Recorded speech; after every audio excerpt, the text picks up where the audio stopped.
Welcome from Cleveland, the low-key legend, to the Raw Recap WWE Now podcast. Natty, you promised to decimate, and you did indeed decimate. My first question, I have to ask you, when you were on the table, there was this moment, and I noticed it in the replay, when you had Maxine in the sharpshooter on the table. There was this look of peace almost a meditative trance that overcame your face as you had Maxine locked in the sharpshooter. What was that? That was peace. That was me reminding Maxine that Natalya elevates, but Natty decimates. And, when I think about when Maxine won the Intercontinental Championship, who did Maxine thank? She thanked AJ Lee. Some of the greatest superstars that have ever lived have come to my family, have come to the dungeon, the place that my grandfather started in 1953. Some of the greatest professional wrestlers that have ever lived came through there, and my family taught them everything they know. And I gave Maxine something that was so special, and all she did was use me like a rung on a ladder, pulling herself up the ladder and not even thanking me for a thing. So tonight I found a lot of peace. Yeah, it looked like that. I mean, you for a long time, I feel like it's been years that you've kind of developed a reputation for helping people, for helping women get to the next level, for being that person. I don't want to say rung on a ladder, but for being that person that helps get a lot of different women to the next level. But I think that you are right that inevitably what happens when you're in that position is the people that get to the next level are the ones that get a lot of attention for it. I would imagine at some point that was rewarding to you.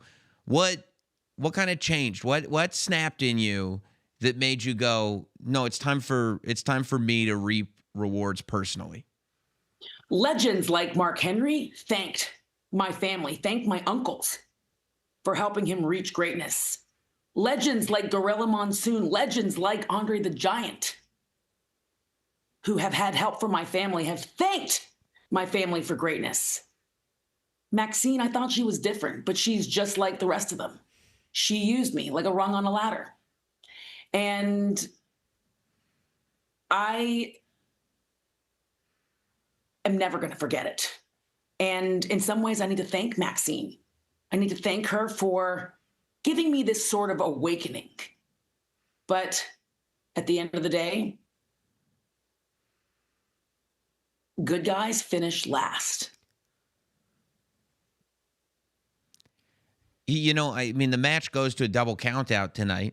And I can't imagine, most of the time you get in there, you're getting in there to get the W. I didn't feel like you had gone in there with a specific mission in mind to win anything. It went in there like the mission in mind was to hurt somebody, was to hurt Maxine, was to send this message, and that whatever the rules are inside the squared circle kind of were meaningless to you. When that bell rings and you realize that the double count out is the finish, are you sitting there going, this was a terrible mistake? Are you sitting there going, I've taken this too far? Does it even matter, Sam? Does it even matter? When you look at someone like Maxine Dupri, like I thought Maxine was different. That's actually what hurts me more than anything.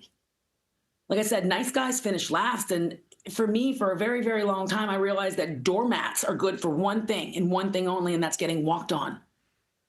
I thought Maxine was different, but she's not. She's just like the rest of them. The rest of them that went on, grabbed everything that they ever wanted, and forgot about the people that helped them reach greatness. Maxine is no different than anyone else.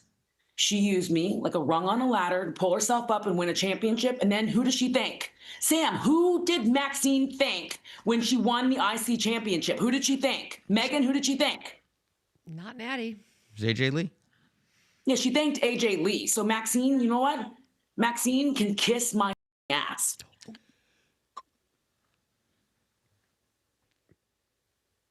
Thanks to Natty.